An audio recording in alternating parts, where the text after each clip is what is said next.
नमस्कार। बिहार तक देख रहे हैं आप और आपके साथ मैं हूं आशीष अभिनव। बिहार में चुनाव है और चुनाव के बीच एक बार फिर से मीडिया और राजनीति के रिश्ते में बहस छिड़ गई है और ये बहस बिहार से छिड़ी है। दरअसल राष्ट्रीय जनता दल ने लाइव सिटीज एक चैनल है जिसका बहिष्कार किया है, बाइकॉट किया है और सोशल मीडिया पर पोस्ट भी लिखा है। पार्टी का कहना है कि चैनल की रिपोर्टिंग जो है वो पक्षपातपूर्ण है। साथ ही साथ आरजेडी का यह भी तर्क है कि इस चैनल पर आरजेडी का पक्ष उस तरह से नहीं रखा गया, एक तरफा बातचीत होती है। पॉडकास्ट के संदर्भ में यह बात आरजेडी ने कही और साथ ही साथ जिस पत्रकार का पॉडकास्ट किया जा रहा था, अनुरंजन झा का, उसका भी जिक्र आरजेडी ने किया और तमाम आरोप लगाए गए।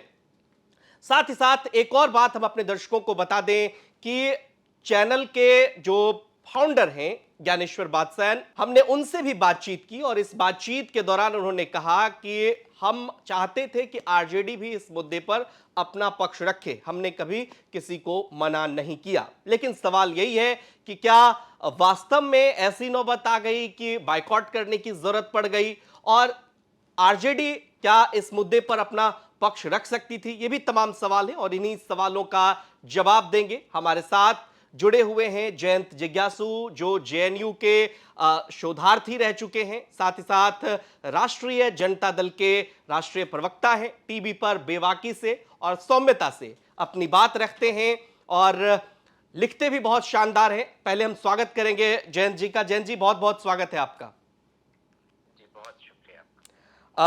देखिए, सबसे बड़ा सवाल तो यही है कि चुनाव आते आते एक चैनल का बहिष्कार क्यों? हमने इस पूरे मामले में हम इंटरव्यू चूंकि शुरू कर रहे हैं, बता दें कि हमने जब लाइव सिटीज का पक्ष जाना तो उन्होंने कहा कि आरजेडी को भी अपना पक्ष रखना चाहिए था, हम तो मंच दे ही रहे हैं, हमने तो ऐसा कभी बाइकॉट किया नहीं उनका।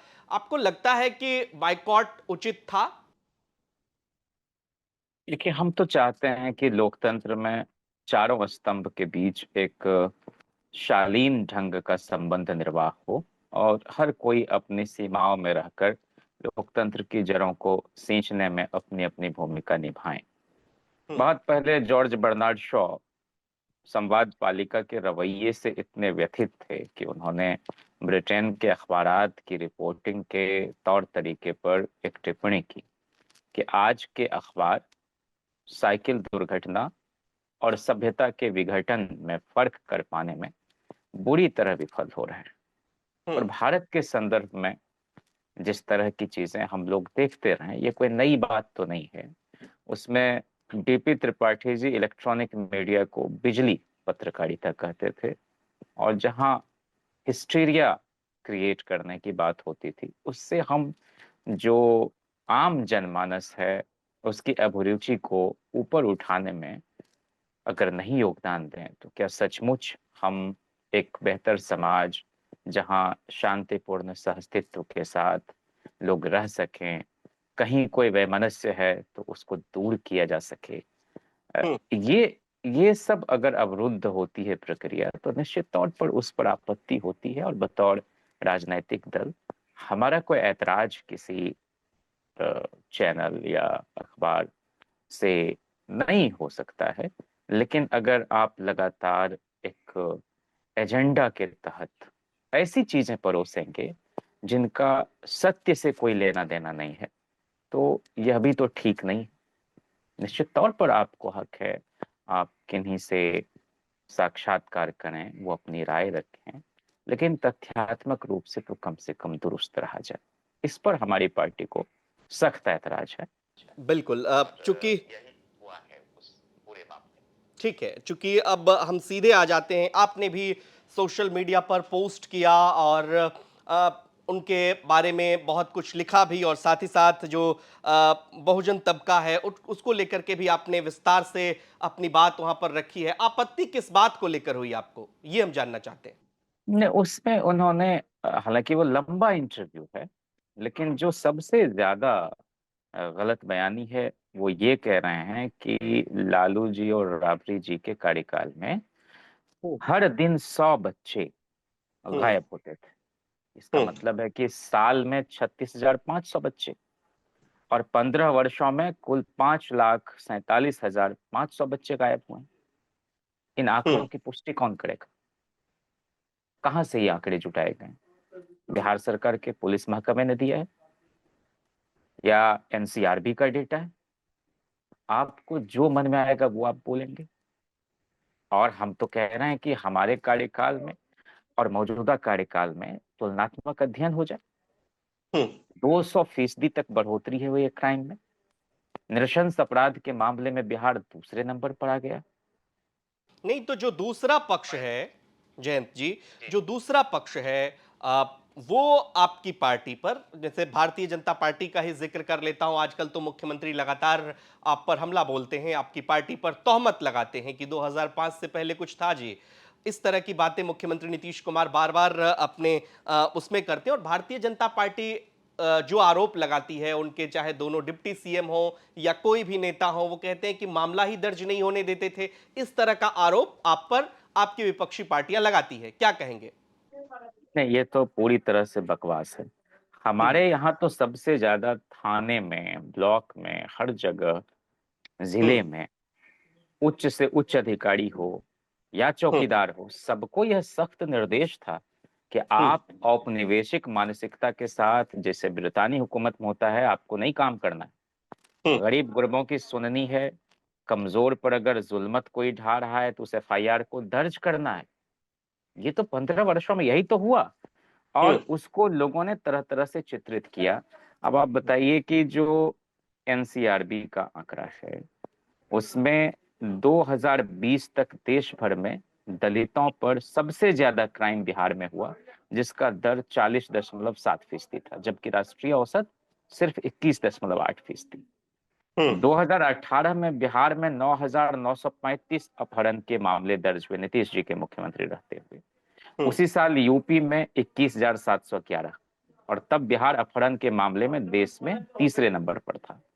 2007 में अगस्त की रिपोर्ट है, बिहार में एक साल में 4,849 मामले अपहरण के दर्ज हुए।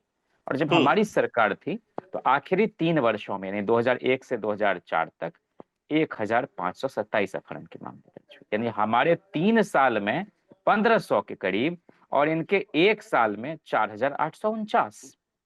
हम्म और जब हम और विस्तार से आपके सामने जनता के लिए रखें तो 1990 में जब लालू प्रसाद जी मुख्यमंत्री बने, तो जो कॉग्निजेबल ऑफेंस का आंकड़ा है वो 1.24 लाख। 1995 में यह घट के 1.15 लाख हो गया। 2000 में घटकर 96,000। 2005 में नीतीश कुमार मुख्यमंत्री बने, 1.04 लाख हुआ। बढ़ा है 2010 में 1.37 लाख। बढ़ा है संज्ञेय अपराध के मामले वहां। 2015 में 1.96 लाख बढ़ा है। 2020 में नीतीश जी मुख्यमंत्री होते हैं, बढ़ के 2.57 लाख हो गया है। और जो आखिरी बार आंकड़े जारी हुए हैं 22 के आसपास, तो ये बढ़ के 2.73 लाख हो गया है। अब आप कहेंगे कि नहीं, लालू जी का कार्यकाल ऐसा था, तो ये किस्सा पिहानी के सिवा मैं इसको कुछ और नहीं मानता। हम तो हम्म अभिनव जी चाहते हैं कि हमारे समाज में, हम्म चूंकि समाज क्रमिक गति से बढ़ता है, जैसे गांधी जी कहते थे कि हृदय परिवर्तन हो, हम्म हम उत्तेजनापूर्ण बातें, प्रतिक्रियावादी बातें करके समाज का निर्माण नहीं कर सकेंगे। और ठीक। हम तो ये आपसे कहें कि दुनिया के कोई भी आंकड़े लालू प्रसाद जी को समझने में विफल होंगे। हम्म उनको समझने के लिए सिर्फ नजर नहीं, नजरिए की भी जरूरत है। और बुद्ध की करुणा और न्याय बोध की भावना और एक समता मूलक समाज, सौहार्दपूर्ण समाज बनाने की उनकी प्रतिबद्धता पर गौर करके ही हम लालू जी के पूरे सियासी व्यक्तित्व भी और उनकी अपनी जो एक मुकम्मल शख्सियत है उसको भी समझ सकेंगे।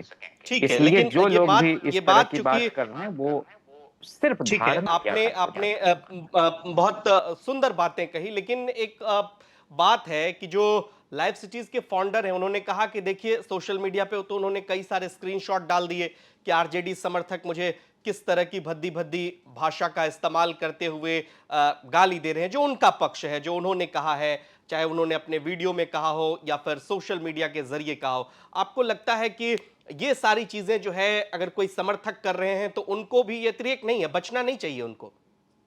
नहीं, मैं तो इस बात के कभी पक्ष में नहीं रहा हम्म। कि हमारा पूरा जो पॉलिटिकल सिस्टम है भारत का, हम्म। उसमें पॉलिटिकल जो कार्यकर्ता हैं वो ट्रोल हो जाएं।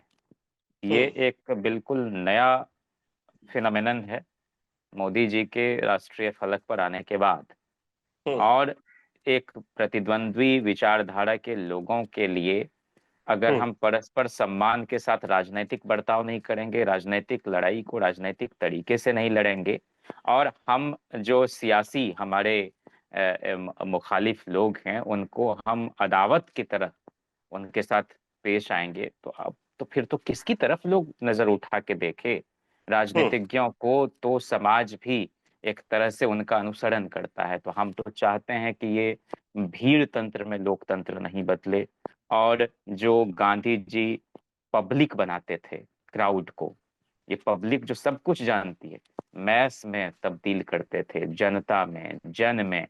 और फिर कुछ लोग अनुयायी भी होते थे, फॉलोअर भी, कुछ लोग समर्थक होते थे, सपोर्टर भी। लेकिन आजकल फैन ही नहीं, फेनेटिक होते जा रहे हैं लोग। तो ये जिस भी दल के लोग हों, हम तो इसको एंडोर्स नहीं करते, और हम हमेशा सार्वजनिक जीवन में संवाद की जो परंपरा रही है, और पत्राचार की भी, और असहमति और आपत्ति जताने की भी बड़ी ही शालीन हमारे यहाँ एक रिवायत रही है, हम तो उसी को सही मानते हैं। और हमारी तरफ से भी अगर कहीं कोई सीमा लांघी जाती है तो हम उसको उचित नहीं समझते।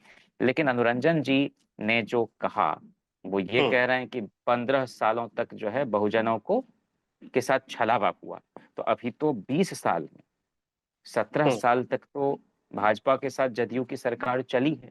उन्होंने ये भी कहा, बहुजनों के आप साथ या आप पूरी बात प्रगतिशील रख लोगों के दीजिए, साथ जयंत जी छलावा आप हुआ। पूरी सुनिए बात रख सनत दीजिए, जी जी। आप पूरी बात रख दीजिए। उन्होंने ये भी कहा कि पता करना चाहिए कि आरजेडी के नेताओं को टीवी पर जगह किसने दी। आपके नेता का वो जिक्र भी कर रहे हैं। दोनों पक्षों को आप रखिए। जी जी। वसीम साहब का एक शेर है कि हम्म। जिन्हें सलीका है तहजीबे गम समझने का, उन्हीं के रोने में आंसू नजर नहीं आते। वसीम जहन बनाते हैं तो वही अखबार जो लेके एक भी अच्छी खबर नहीं आते। लेकिन क्या करें, वही अखबार है, उन्हीं को पढ़ के सूचना मिलती है, लोग पढ़ते हैं।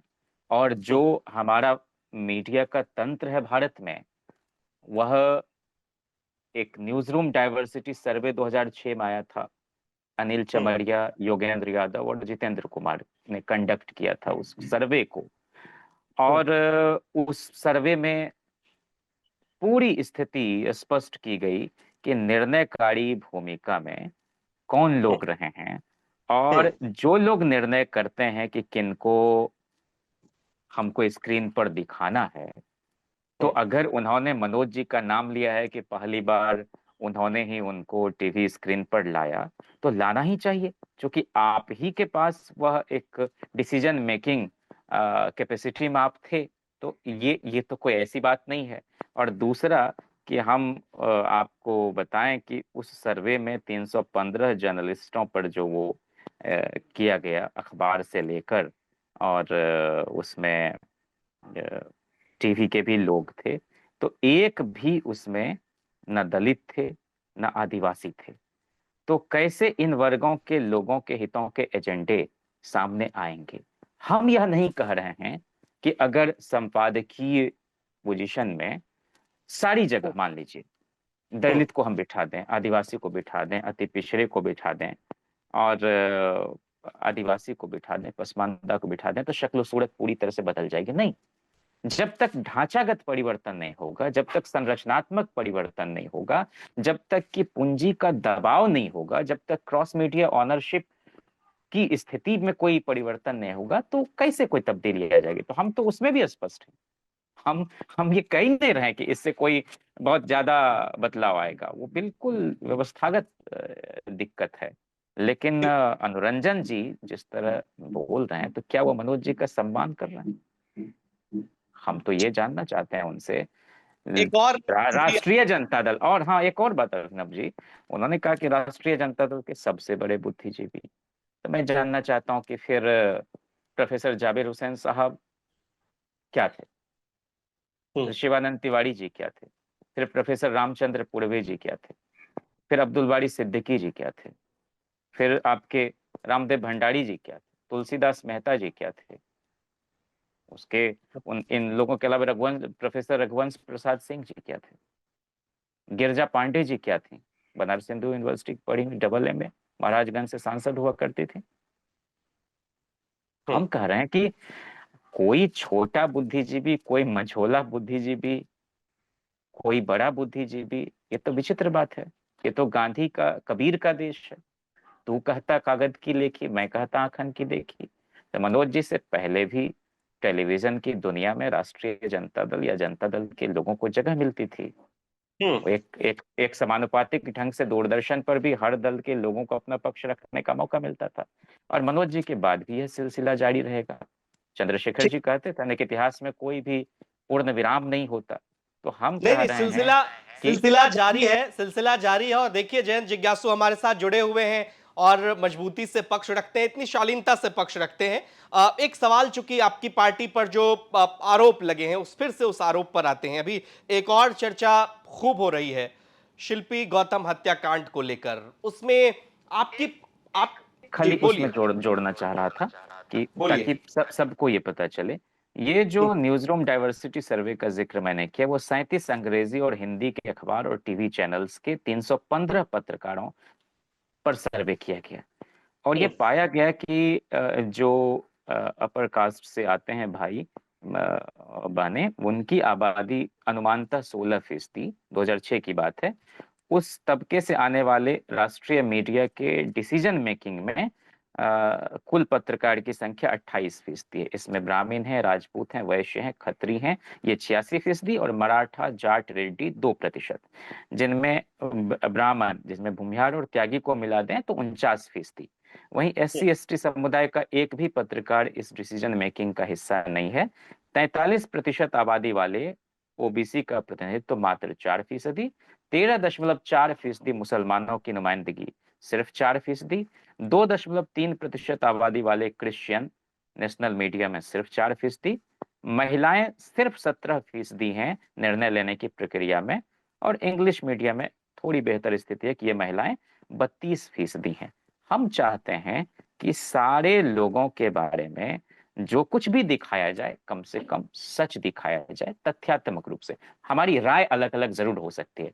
लालू प्रसाद जी का मूल्यांकन लोग अपने अपने कसौटी पर कर सकते हैं, लेकिन एक बात हमको नहीं भूलना चाहिए कि चाहे वो शंकरशन ठाकुर जी ने किताब लिखी हो 2000 ईस्वी के चुनाव के आसपास, और उन्होंने किताब का टाइटल दे दिया the making of Lalu Yadav and unmaking of Bihar.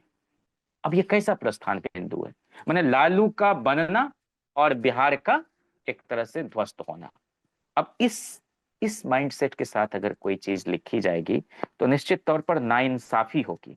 और इसीलिए उनकी किताब का जो समीक्षा की गई, और वो VP सिंह जी के प्रेस एडवाइजर थे प्रेमशंकर झा जी, अब वो क्या लिखते हैं वो देखिए। वो लिख रहे हैं कि what Bihar Lalu thinks today India may have to suffer tomorrow. यानी बिहार का लालू जो आज सोचता है, भारत को कल भुगतना पड़ सकता है। और उसी समीक्षा में लालू जी के 3rd ग्रेड से हाई स्कूल पास करने, जबकि कर्पूरी जी भी 2nd डिवीजन पास किए थे।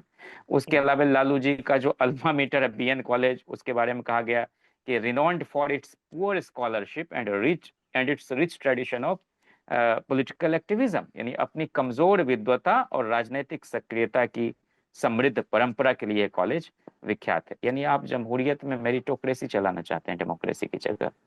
दूसरी बात, आखिर में इन्होंने क्या किया है, इस पूरे लालू फेनोमेनन पर देश के सामने खड़े किए गए 2 खतरों का जिक्र करते हैं। एक, लालू एक नई नस्ल के नेताओं में इकलौते हैं जो अवश्यम भावी रूप से इस देश से लेंगे बहुत ज्यादा। मायावती इस मामले में दूसरी होंगी।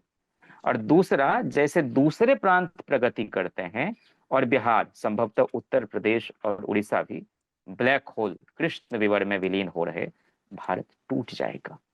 अब आप बताइए कि डेमोक्रेटिकली चुने हुए एक मुख्यमंत्री, जिन्होंने आजादी के बाद किन्हीं एक मुख्यमंत्री ने इतना, सारे मुख्यमंत्री ने मिलकर इतना विश्वविद्यालय नहीं खोला होगा जितनी लालू प्रसाद जी ने। 6 विश्वविद्यालय, एक विश्वविद्यालय राबड़ी जी ने, और सबसे ज्यादा प्राइमरी स्कूल, सबसे ज्यादा हॉस्पिटल्स, सबसे ज्यादा जिला बनाया, ब्लॉक बनाया, सब डिवीजन बनाया, साक्षरता दर को एक दशक में इतना ऊंचा उठाया जितना भारत के अन्य प्रांत भी अपनी लिटरेसी रेट नहीं बढ़ा रहे थे। जो जो आपकी कन्या भ्रूण हत्या होती है, उसकी स्थिति में सब माने बड़े पैमाने पर सुधार बिहार में उन्होंने किया। अगर इस तरह से अगर हम एक माइंडसेट लेकर काम करेंगे तो क्या पॉलिटिकल लाइफ में रहने वाले लोगों को इसी तरह से डेमोनाइज करके हम पत्रकारिता की कोई मिसाल कायम कर पाएंगे? और हम तो ठीक है, इतना ही इसीलिए नहीं, एक इसीलिए और हम आपसे बात कहना सवाल भी चाह पूछ रहे रहे हैं हैं। कि आप जानते हैं अभिनव जी कि हम लोगों की जो कंस्टिट्यूएंसी है वो पहले हम्म, बलिया लोकसभा क्षेत्र में हम्म, आती थी, और हम लोगों के एमपी होते थे सूरजदा। हम्म, कोई ये कह सकता है कि सूरजदा के पूरे व्यक्तित्व में जातिवाद का रत्ती मात्र, लेश मात्र भी कोई अंश हो? बिल्कुल और नहीं।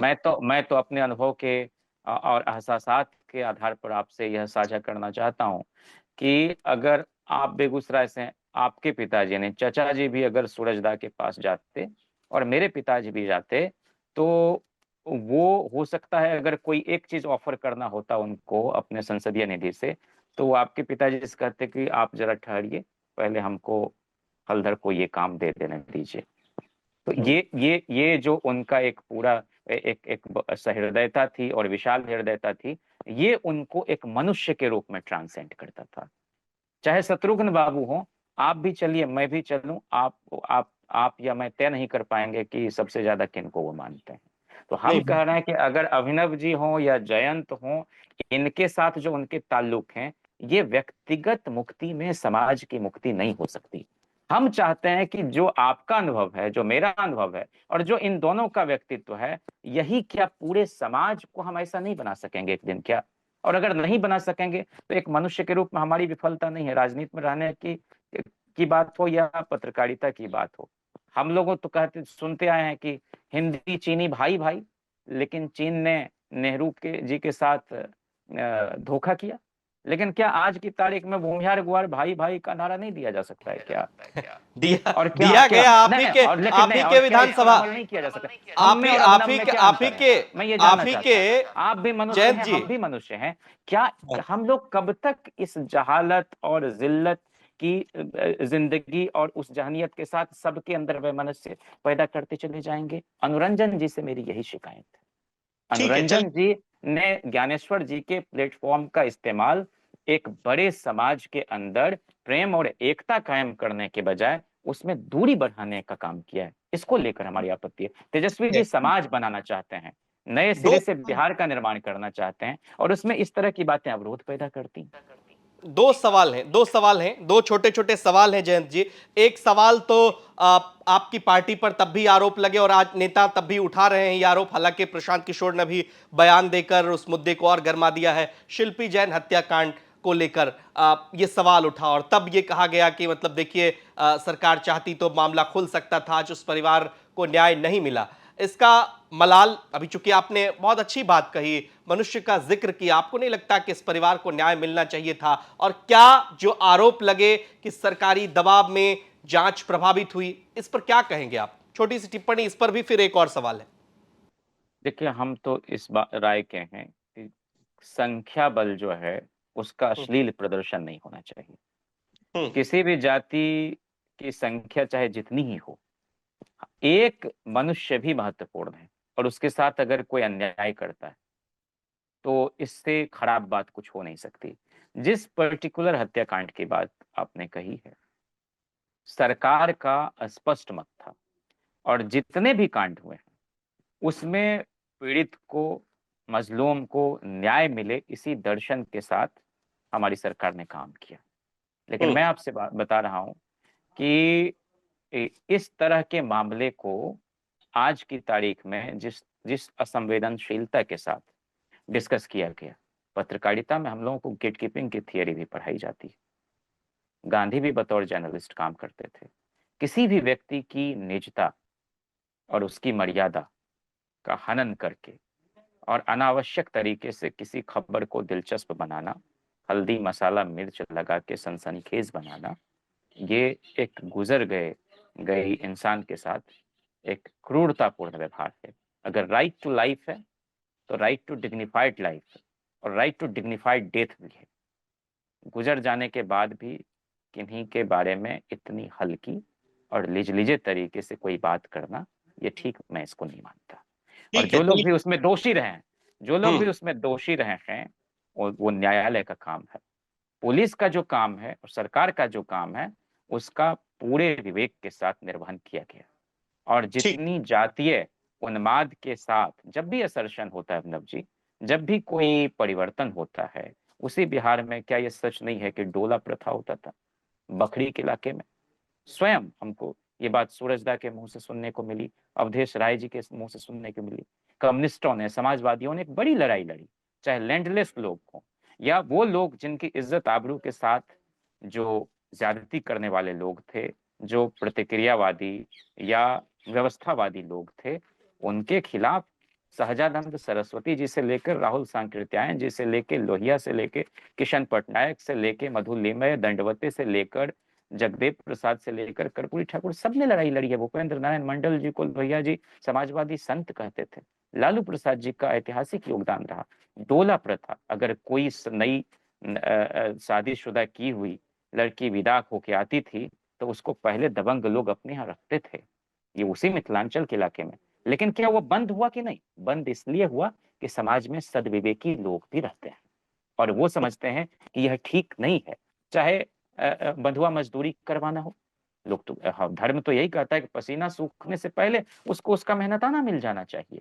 क्या ये सच नहीं है कि भूपेश गुप्ता जो महान समाजवादी नेता थे, उनके नाम पर एक कॉलेज है भभुआ में, और रामनरेश पांडे जी से आप बात कीजिएगा, बस्तियां बसाई गई जो जिनके सर पर छत नहीं होता था। तो हम कह रहे हैं कि अमीर दास आयोग का गठन राबड़ी देवी जी की सरकार में हुआ था कि जितने जनसंहार में उनके साथ न्याय हो। लेकिन उस आयोग को भंग किसने किया? नीतीश कुमार जी ने किया, और सारे दोषी बच निकले। हम किसी एक पर्टिकुलर घटना की बात नहीं कर रहे हैं, चाहे वो बथानी टोला में हो, लक्ष्मणपुर बाथे में हो, सेनारी में हो, मियापुर में हो। मियापुर में तो लालू प्रसाद जी के सजातीय लोगों की हत्या हुई। अब आप इसको क्या कहेंगे? रिटेलिएशन हुआ, जहां भी लोगों ने असर्ट किया वहां हुआ। एक भी व्यक्ति की जान, चाहे किसी भी जाति धर्म से आता हो, अगर वह होता है तो एक सरकार के रूप में, एक पॉलिटिकल पार्टी के रूप में और एक इंसान के रूप में उसको हम अपनी विफलता समझते हैं। वो सभ्यता का एक नुकसान। ठीक है, अब एक राजनीतिक सवाल, चूंकि बहुत सार्थक बातचीत और अच्छी जानकारी भी दी आपने। एक सवाल, चूंकि राजनीतिक सवाल है, ए टू जेड तेजस्वी यादव जिसका जिक्र कर रहे हैं, दिख भी रहा है मटिहानी में, चाहे बोगो सिंह का साथ हो या फिर परबत्ता में डॉक्टर संजीव जी का साथ हो, तेजस्वी जी हर तरह से अब बैटिंग कर रहे हैं। क्या लगता है सरकार बना पाएंगे? आप तो प्रवक्ता हैं लेकिन शोधार्थी भी हैं, इसलिए भी मेरा यह सवाल है कि जिस तरीके से तेजस्वी यादव का इन दिनों पॉलिटिकल हैपनिंग हो रहा है, बिहार में चुनाव की तैयारी आप लोगों की कैसी चल रही है? आखिरी सवाल, आखिरी सवाल। नहीं नहीं, बहुत दुरुस्त तैयारी चल रही है। और जो कुछ समय हम लोगों का उसमें लगा वोटर अधिकार यात्रा में या बिहार अधिकार यात्रा में, वह भी एक जरूरी सवाल था। और मान लीजिए कि हम वोटर रहेंगे तब तो अपने उस अधिकार को एक्सरसाइज कर पाएंगे। तो जब जनता ही सरकार दुनिया के तमाम जमहूरी व्यवस्था में चुनती रही है, लेकिन ये पहली बार हमने सुना कि सरकार जनता चुनना चाह रही है। मनमानी जनता, मनपसंद जनता, मनमाने तरीके से, तो उसका लोगों ने प्रतिकार किया। अब जो हमारे पास समय है, उसका सदुपयोग हम अपने एजेंडे को प्रचारित प्रसारित करने में कर रहे हैं। और जो लोग हमारे दल के मूल्य में विश्वास करते हैं, और तेजस्वी जी का जो एक सर्वस्वीकार्य नेतृत्व है और सर्वमान्य नेतृत्व है, उनमें जिनका यकीन है, वो लोग स्वेच्छा से इस दल की जो सामाजिक न्याय और सामाजिक परिवर्तन, सामाजिक सद्भाव, धर्मनिरपेक्षता की राजनीति आबरूए सियासत लालू प्रसाद जी करते रहे, उसमें उनका विश्वास है, तो वो लोग आ रहे हैं। और समाजवादी परिवार कभी भी छोटा परिवार, सुखी परिवार के सिद्धांत पर नहीं चलता। हमारे परिवार का आकार जितना बृहत होगा, हम पूरे बिहार में हर क्षेत्र में विकास को लेकर जो एक असंतुलन किसी भी स्थिति रही है, उसको हम सुधार सकेंगे।